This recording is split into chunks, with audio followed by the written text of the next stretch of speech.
Welcome to Lesson 9 about Cagayan Valley and Central Luzon regions of our course on Philippine culture and tourism geography.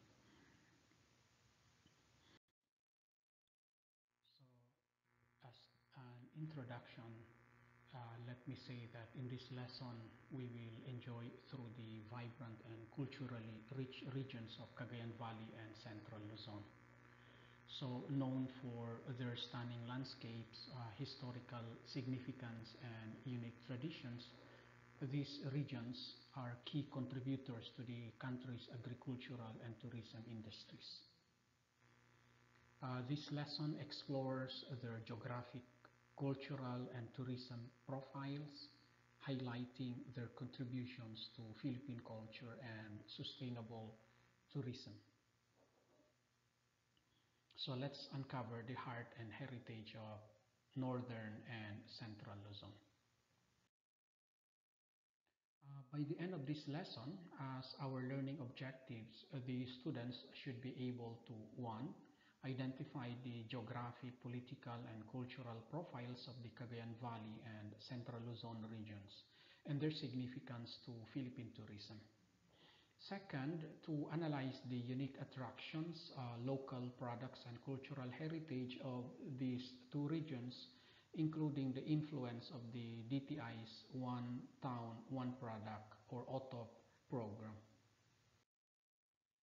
So let's proceed to the area and location, in other words, the geographic profile. So as far as Cagayan Valley is concerned, which is actually Region 2, it's located in the northeastern Luzon. The provinces are Batanes, Cagayan, Isabela, Nueva Vizcaya, and Quirino. And as for its notable features, we can mention Sierra Madre and Cordillera mountain ranges, Cagayan River, which is the longest in the Philippines, and many or vast fertile plains.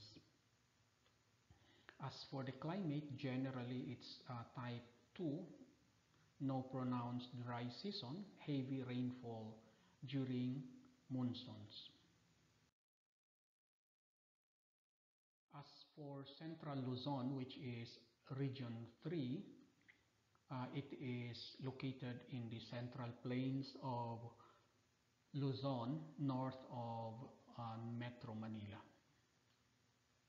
So its provinces are Aurora, Bataan, Bulacan, Nueva Ecija, Pampanga, Tarlac, and Zambales.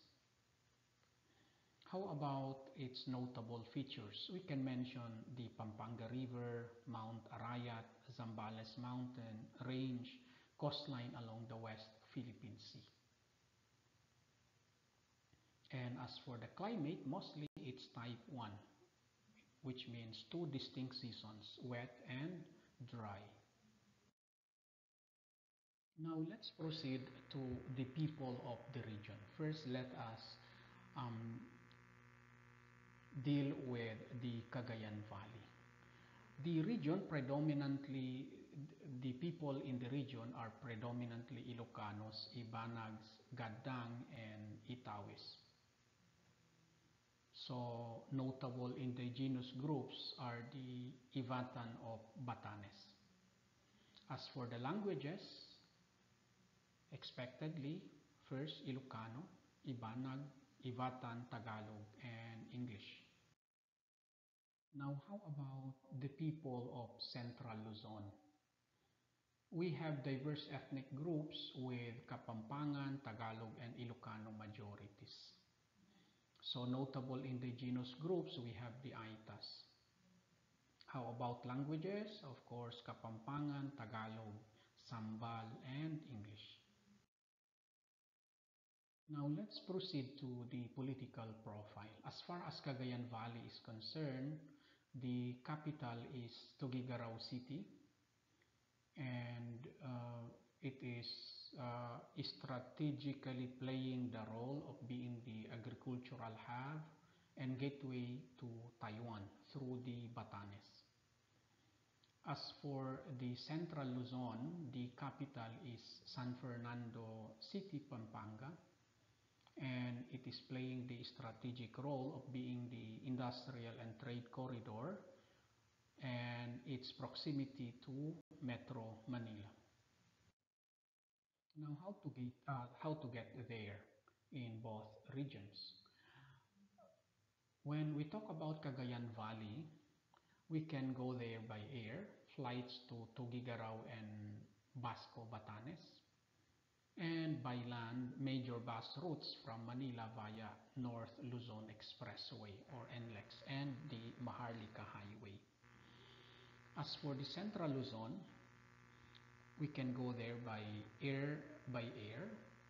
We have the Clark International Airport in Pampanga, and by land, it is well connected through the NLEX, Subic Clark Tarlac Expressway, or what we call as SCTEX, and the Manila North Road. Now, how about tourist attractions in the Cagayan Valley? We have, among others, the Callao Caves in Cagayan, the Banawi Rice Terraces, Ifugao, because often it is included in the extended tours. But even if it is not the case, then we have the Batanes, and we can mention Vayang Rolling Hills, the Basco Lighthouse, and the Sabtang Island, among others. And we cannot do without the Magat Dam in Isabela. Now, how about the tourist attractions in Central Luzon? We have the Mount Pinatubo Crater Lake in Pampanga, Tarlac, and Zambales. Then we have the Subic Bay Freeport in Zambales and the Dambana ng Kagitingan Shrine or Dambana ng Kagitingan or Shrine of Valor in Bataan. And of course, the Aurora Surfing Beaches in Baler. Now, let's proceed to the YAMI program of these two regions. The emphasis is on promoting local culinary and agricultural tourism. And it is in collaboration with LGUs and DTI to highlight farm-to-table experiences. So the focus is on gastronomic festivals, meaning food festivals. Example, Tugigaraw Pansit Batil Patong Festival, the Sisig Festival in Pampanga. Now, talking about culture and handicrafts of these regions, in Cagayan Valley, we have the noted hand-woven Ivatan Vakul or headdresses and Nito crafts. We have the traditional music and dances such as the Ibanag Rondalia. And in Central Luzon, we have the giant lanterns of Pampanga, the San Fernando's Christmas tradition, which is known worldwide. And we have the Aita handicrafts, particularly the rattan and bamboo products of these groups. Now, how about cuisines and pasalubong? In Cagayan Valley, as we have already mentioned, Pansit Batil Patong, Chicha Rabaw or Carabao Chicharon, and the Ivatan Turmeric tea are very known. And in Central Luzon, we have Pampanga Sisig, Tocino, Tibok-Tibok, or the Kapampangan rice pudding. And as for pasalubong, we have the inipit from Bulacan, the cashew nuts from Zambales. Now, how about the OTOP program of the DTI for these two regions, Cagayan Valley and Central Luzon? In Cagayan Valley, particularly in Tugigaraw City, we have the Pansit Batil Patong mentioned earlier. And in Batanes, we have the hand-woven Vakul and the turmeric tea. And in central Luzon, we have